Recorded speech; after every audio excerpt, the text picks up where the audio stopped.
Chop তো আমরা সবাই খেয়েছি, কিন্তু ক্যাপসিকাম চপ খেয়েছো কি? যদি না খেয়ে থাকো, একবার এইভাবে ক্যাপসিকাম চপ বানিয়ে খেয়ে দেখো। আশা করি তোমাদের ভালো লাগবে। আলুর চপের তুলনায় ক্যাপসিকামের চপের স্বাদ হয় দ্বিগুণ। তো আমার চ্যানেলে সকল দর্শক বন্ধুদের জানাই অনেক অনেক স্বাগত আর ভালোবাসা।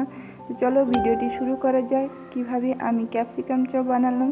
তো দেখো, এখানে আমি 4টে আলু নিয়ে নিয়েছি মাঝারি সাইজের। এখন আমি আলুগুলো খোসা ছাড়িয়ে নেব। তারপর আলু 4টেকে 2 টুকরো করে কেটে নেব মাঝ বরাবর।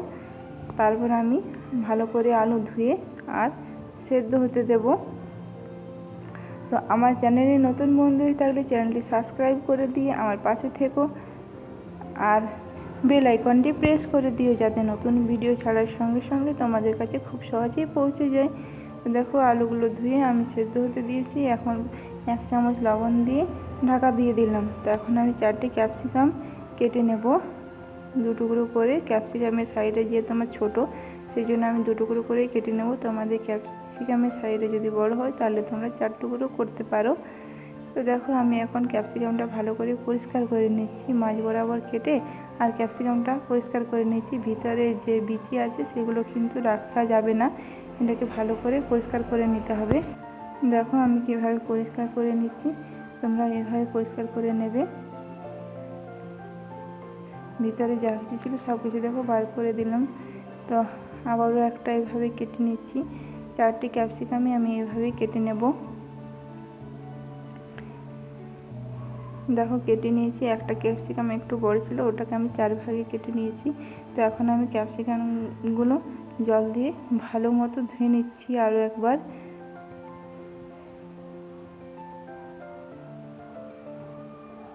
তো এখন আমি দেখে নেব আমার আলুগুলো সেদ্ধ হয়েছে কিনা।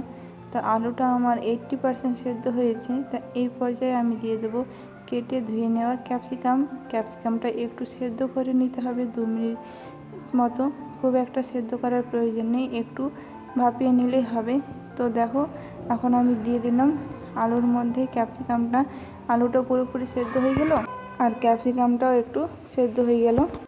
তো এখন আমি জল থেকে তুলে নিচ্ছি আলু আর ক্যাপসিকাম। এখন জল ঝরতে থাকুক।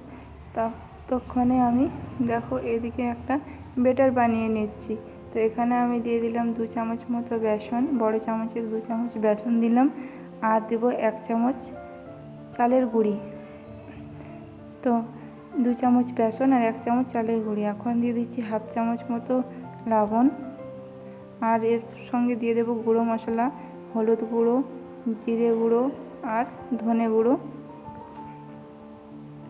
দেখো হলুদ গুঁড়ো, জিরে গুঁড়ো, ধনে গুঁড়ো দিয়ে দিলাম। এখন দিয়ে দিচ্ছি কালো জিরে। এখন উপর থেকে দিলাম অল্প একটু বেকিং সোডা। তো সমস্ত উপকরণগুলো আমি শুকনোতে প্রথমে মিশিয়ে নেব, তারপর জল দিয়ে ব্যাটার বানিয়ে নেব। খুব একটা পাতলা হবে না আর খুব একটা পুরো হবে না। চপের ব্যাটার যেরকম হয় সেরকমই করতে হবে, মিডিয়ামে। তোমাদের সঙ্গে আমি শেয়ার করব কীরকম করেছি ব্যাটারটা। তো শুকনো উপকরণগুলো আমার মিশিয়ে নেওয়া হয়ে গেছে। এখন আমি এর মধ্যে দিয়ে দিচ্ছি জল। তো একবারে বেশি জল দেবে না, না হলে কিন্তু পাতলা হয়ে যাবে। ধীরে ধীরে তোমরা জল দিয়ে ব্যাটারটা বানিয়ে নেবে। তো দেখো, আমি একটু একটু করে জল দিয়ে ব্যাটারটা বানিয়ে নিচ্ছি। তো এইভাবে ব্যাটারটা বানিয়ে নিলাম। এখন আমি ফেটিয়ে এটা একটু রেস্টে রেখে দেব। একটু ফেটিয়ে নিচ্ছি, তারপর এটাকে রেস্টে রেখে দেব। ততক্ষণে আমি আলুর পুরটা করে নেব। এইভাবে করতে হবে ব্যাটারটা। তো চলো, এটা এখন আমি রেস্টে রেখে দিই। তোমাদেরকে দেখাচ্ছি যে কীরকম হয়েছে, কীরকম করতে হবে ঘনত্বটা ব্যাটারের।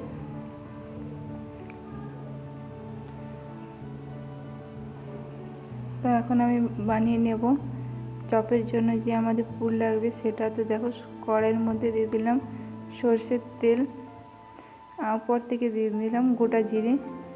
এখন আমি দিয়ে দেব বেটে রাখা কাঁচা লঙ্কা আর আদা। তো বেটে রাখা কাঁচা লঙ্কা আর আদাটা দিয়ে এখন আমি একটু ফ্রাই হতে দিলাম, যাতে আদার কাঁচা গন্ধটা চলে যায়। তো এরপর আমি দিয়ে দেব সেদ্ধ করে রাখা আলু। একটু ভেজে নিলাম। এখন আমি দিয়ে দিচ্ছি সেদ্ধ করে রাখা আলু। তো গ্যাস দেখো, ইন্ডাকশানের পাওয়ারটা আমি একটু কমিয়ে দিলাম যাতে তলায় লেগে না যায়, সেই জন্য কম আঁচে এটা করতে হবে, সেই জন্য দেখো কমিয়ে দিলাম।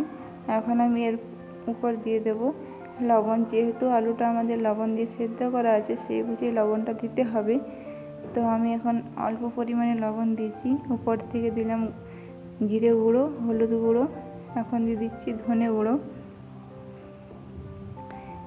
এরপর দিয়ে দিচ্ছি গোলমরিচের গুঁড়ো। তো এইগুলো এখন ভালো করে আমি মিশিয়ে নেব আলুর সঙ্গে। আলুটাকে ভেঙে নেব হাতা দিয়ে, দেখো। তো ভালোভাবে মশলাটা মিক্স করিয়ে নেওয়ার পর এখন আমি উপর থেকে দিয়ে দিলাম ভাজা মশলা। এটা আমার আগে থেকে তৈরি করা ছিল, ভাজা গরম মশলা। তো সেটা দিয়ে দিলাম উপর থেকে। আর এখন আমি ভালো করে মিশিয়ে নিচ্ছি পুরের সঙ্গে মশলাটাকে। তারপর আমি নামিয়ে নেব। হয়ে গেল আমার আলুর পুর তৈরি। দেখো, এখন এটাকে আমি থালার মধ্যে একটু ঠান্ডা হতে দিচ্ছি। আর তারপর ঠান্ডা হয়ে যাওয়ার পর কেটে রাখা যে ক্যাপসিকামগুলো সিদ্ধ করে নিয়েছিলাম তার মধ্যে দিয়ে দিচ্ছি আলুর পুরটা। দেখো, এইভাবে আলুর পুরটাকে চিপে চিপে দিতে হবে ক্যাপসিকামের ভিতরে।